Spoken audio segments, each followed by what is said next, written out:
반갑습니다. 붓다의 복과 지혜입니다. 불교는 단순히 개인의 깨달음에 머무르지 않고 국가와 사회의 근본을 튼튼하게 하는 깊은 진리를 담고 있습니다. 인왕호 국반야 바라밀경에서 강조하듯이 어진 임금과 청렴한 지도자가 바로 선 나라가 진정 강한 나라입니다.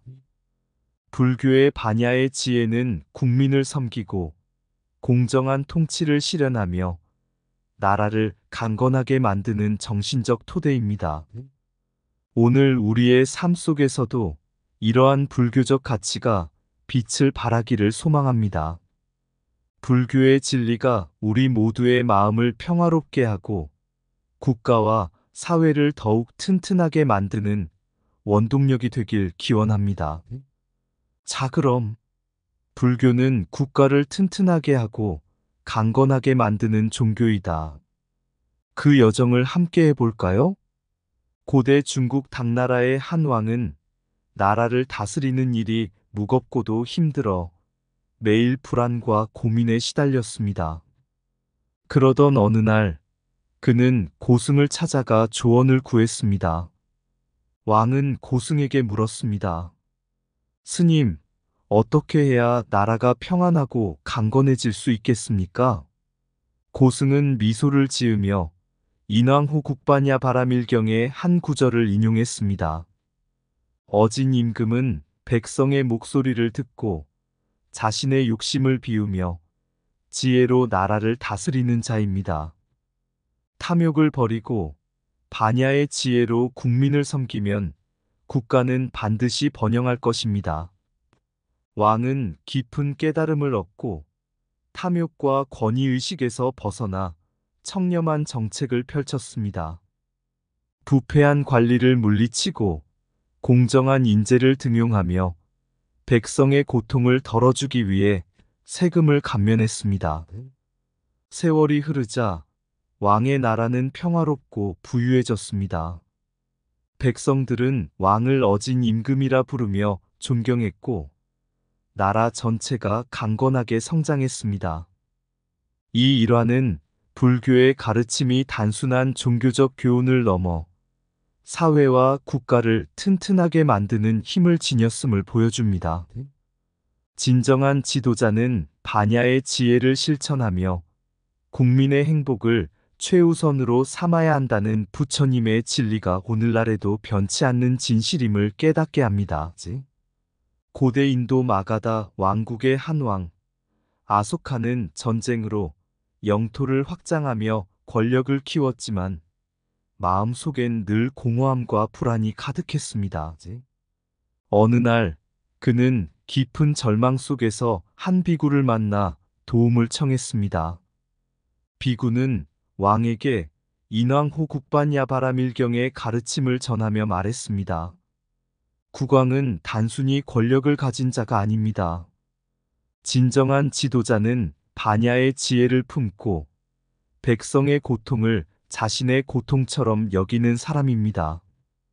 아소카 왕은 고개를 숙이며 되물었습니다. 스님, 제가 가져야 할 가장 중요한 덕목은 무엇입니까? 비구는 미소를 지으며 세 가지를 전했습니다. 어진 임금은 백성의 목소리를 듣는 자입니다. 그들의 작은 아픔도 외면하지 않고 마치 자식처럼 돌보아야 합니다. 왕은 정의로운 상과 벌을 시행해야 합니다. 사사로운 감정이나 탐욕에 휘둘리지 않고 충신을 보호하며 부패한 관리는 단호히 물리쳐야 합니다. 탐욕을 버리고 청렴을 지키면 그 마음이 반야의 지혜로 가득 차게 됩니다. 국왕 스스로가 청렴해야 백성들도 따릅니다.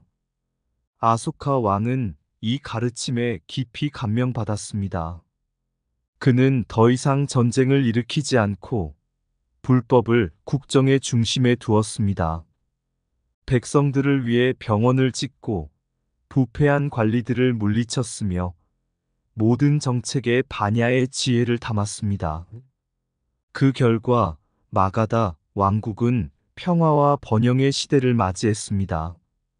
백성들은 아소카를 법왕이라 부르며 존경했고 그의 통치는 불교 역사에 길이 남았습니다.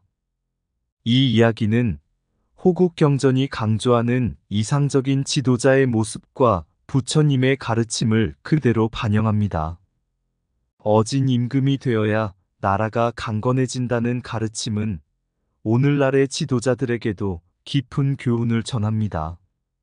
국가의 안정과 번영은 단순한 힘이 아닌 지혜와 자비, 그리고 공정한 통치에서 시작된다는 부처님의 진리가 호국경전 속에 살아 있습니다. 어진 임금은 백성의 작은 목소리 속에서 나라의 미래를 본다.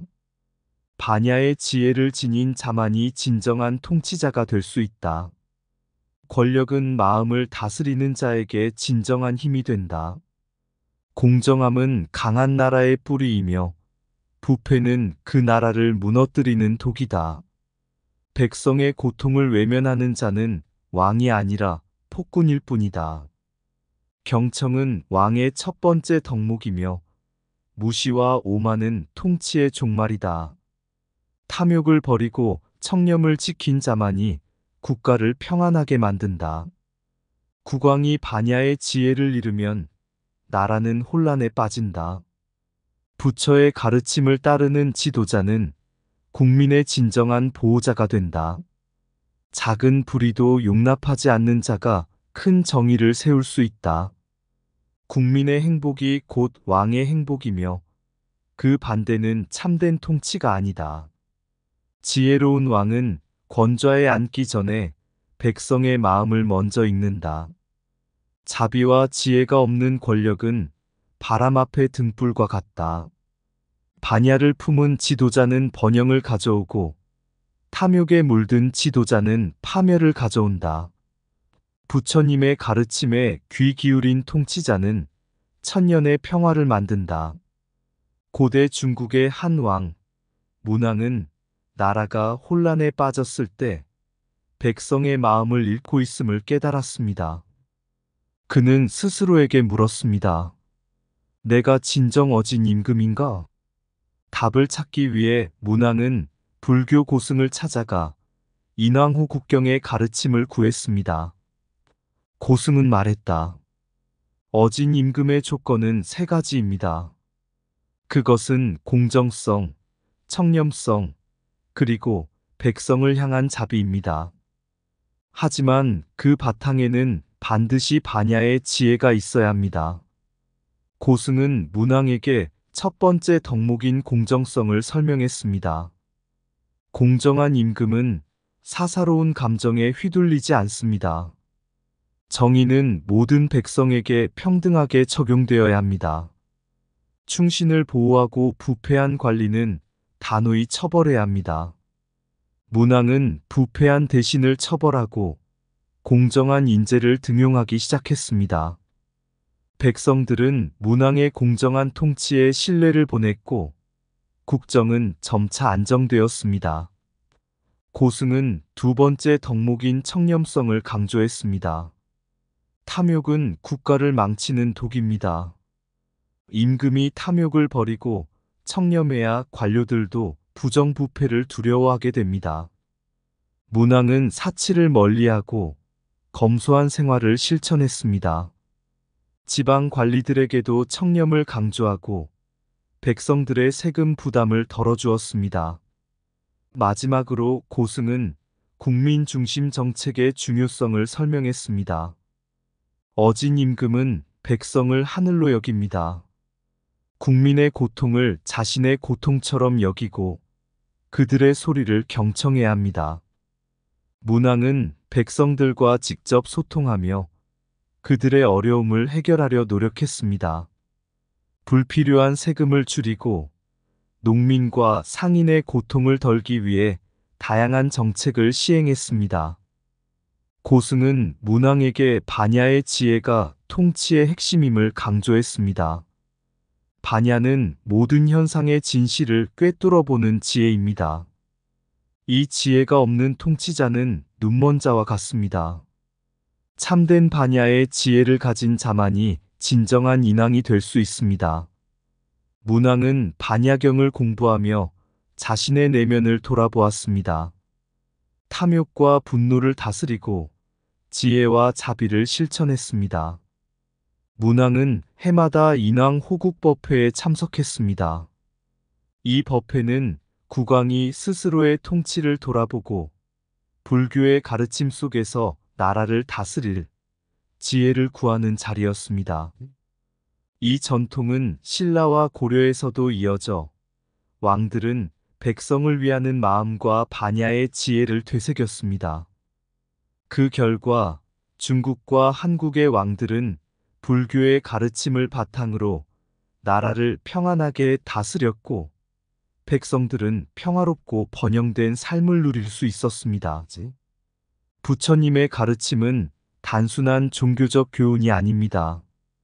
그것은 공정한 통치, 청렴한 마음, 그리고 반야의 지혜를 통해 강건한 국가를 만드는 지혜로운 길을 제시합니다. 어진 임금이 반야의 지혜로 나라를 다스릴 때 그 나라는 평화와 번영의 길로 나아가게 됩니다. 반야의 지혜를 품은 통치자는 백성의 마음을 거울처럼 비춘다. 어진 임금은 권력을 탐하지 않고 백성의 행복을 탐한다. 공정한 마음은 왕자를 지탱하는 가장 강한 기둥이다. 탐욕은 국가를 멸망시키는 불씨, 청렴은 나라를 지키는 방패이다. 반야가 없는 권력은 어둠 속의 횃불과 같아 결국 스스로를 태운다. 부패한 지도자는 나라를 망치고 어진 지도자는 백성을 살린다. 백성의 목소리를 듣지 않는 자는 왕이 아니라 독재자일 뿐이다. 임금이 반야의 지혜를 갖추면 국가는 평화와 번영의 길을 걷는다. 국민을 사랑하는 마음이 곧 부처의 마음이다. 국왕의 청렴은 국가의 뿌리이며 부패는 그 뿌리를 썩게 만든다. 어진 임금은 자비로 백성을 품고 지혜로 나라를 이끈다. 반야의 지혜를 잃은 통치는 모래 위에 세운 성과 같다. 국왕의 권력은 국민의 신뢰 위에 세워진다. 지도자의 공정함은 백성에게 희망을, 부패는 절망을 준다. 진정한 통치자는 백성의 고통을 자신의 고통으로 여긴다. 신라는 삼국을 통일하며 천년의 역사를 이어갔고 고려는 강한 불교적 국가관을 바탕으로 번영을 누렸습니다. 이 두 왕조가 장수할 수 있었던 이유는 바로 불교의 가르침을 정치와 민생 안정의 핵심 가치로 삼았기 때문입니다. 신라의 문무왕은 나라의 평화를 기원하며 왕이 된 후에도 삼보부처, 법, 승가에 대한 깊은 존경을 바탕으로 정치를 펼쳤습니다. 고승원효가 문무왕에게 말했다고 전해집니다. 어진 임금은 부처의 자비와 지혜를 품어야 합니다. 국민을 하늘처럼 여기고 공정과 청렴을 기본으로 삼으십시오. 문무왕은 이 가르침을 실천했습니다. 국가는 번영했고 백성들은 평화로운 삶을 누릴 수 있었습니다. 고려의 태조왕건은 즉위 후 불교를 국가의 정신적 기반으로 삼았습니다. 그는 팔관회와 같은 불교 의식을 통해 나라의 안정을 기원했고 백성들에게 부처님의 가르침을 전파했습니다. 왕건은 늘 말했습니다. 임금은 반야의 지혜를 품고 자비로운 마음으로 백성을 돌봐야 한다. 이러한 통치 철학 덕분에 고려는 외부의 침략에도 굳건히 나라를 지켜낼 수 있었습니다. 불교는 자비와 공정을 강조합니다. 왕과 관리들이 불교의 가르침을 따라 백성을 공평하게 대하고 탐욕을 버리니 나라가 평화로웠습니다. 불교는 탐욕과 부패를 경계합니다. 통치자가 청렴해야 국가가 부강해진다는 가르침이 신라와 고려의 지도자들에게 깊은 영향을 끼쳤습니다. 불교는 모든 존재의 고통을 덜어주는 것을 목표로 합니다. 이 가치가 국정에 반영되면서 민생 안정이 국가 정책의 중심이 되었습니다. 현대의 지도자들에게 불교의 가르침은 여전히 중요한 교훈을 줍니다. 부처님은 말씀하셨습니다. 청렴한 마음은 가장 강한 방패이며 자비는 국민의 신뢰를 얻는 열쇠이다. 현대의 지도자들도 공정하고 청렴하게 국민을 섬겨야 합니다. 부처님의 가르침은 권력자가 백성을 위해 존재한다고 말합니다.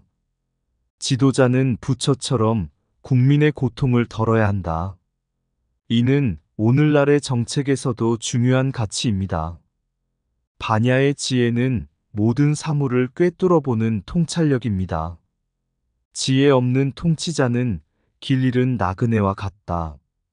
지도자는 반야의 지혜로 미래를 내다보고 국민을 바른 길로 이끌어야 합니다.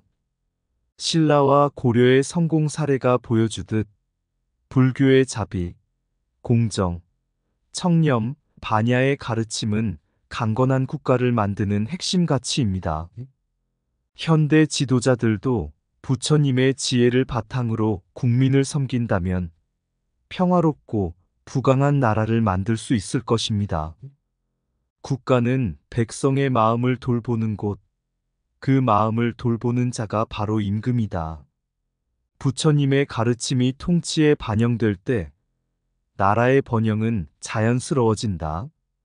어진 임금은 탐욕을 버리고 백성의 고통을 함께 나누는 자이다. 반야의 지혜를 가진 지도자는 어둠 속에서도 길을 잃지 않는다. 자비로움을 품은 통치자가 나라를 지키며 청렴을 실천하는 자가 나라를 부강하게 한다. 불교의 가르침을 따르는 지도자는 백성의 고통을 끝내고 평화를 이룬다. 부패와 탐욕은 나라를 망치지만 청렴과 자비는 나라를 구한다. 국민을 위한 진정한 통치자는 자신의 권력을 백성의 행복을 위해 쓴다. 부처님의 가르침은 통치자의 마음을 정화시켜 나라를 밝은 길로 이끈다. 임금의 자비로운 마음이 백성의 신뢰를 얻고 그 신뢰는 국가를 굳건히 만든다. 국가는 백성의 행복을 바탕으로 번영하며 그 행복은 어진 지도자가 만들어낸다. 지도자가 부처님의 지혜로 나라를 다스릴 때 국민의 마음이 하나로 모인다. 국왕은 부처처럼 고통받는 이들을 구하고 자신의 탐욕을 버려야 한다. 정직하고 청렴한 통치자가 나라를 부강하게 하며 백성에게 평화를 준다. 진정한 통치는 국민을 위한 것이며 그 기반은 부처님의 자비로운 가르침에 있다. 옛날 먼 나라에 한 왕이 있었습니다. 이 왕은 매우 지혜롭고 어진 인물로 알려져 있었지만 왕국의 안녕과 백성들의 행복을 위해 더 많은 가르침을 찾고자 했습니다. 그러던 중 그는 불교의 가르침에 깊은 관심을 가지게 되었고 특히 인왕호국경전에 나오는 가르침을 마음에 새기게 되었습니다. 이 경전에서는 국왕의 덕목에 대해 명확히 설명하고 있었습니다. 국왕은 백성을 사랑하고 그들의 고통을 덜어주기 위해 힘써야 하며 무엇보다 공정하고 청렴해야 한다. 이 가르침을 마음에 품은 왕은 즉시 자신의 통치 방식에 변화를 주기로 결심했습니다. 왕은 백성들의 목소리에 귀 기울이기 시작했습니다. 세금 부담을 줄이고 부패한 관리들은 철저히 단속했습니다.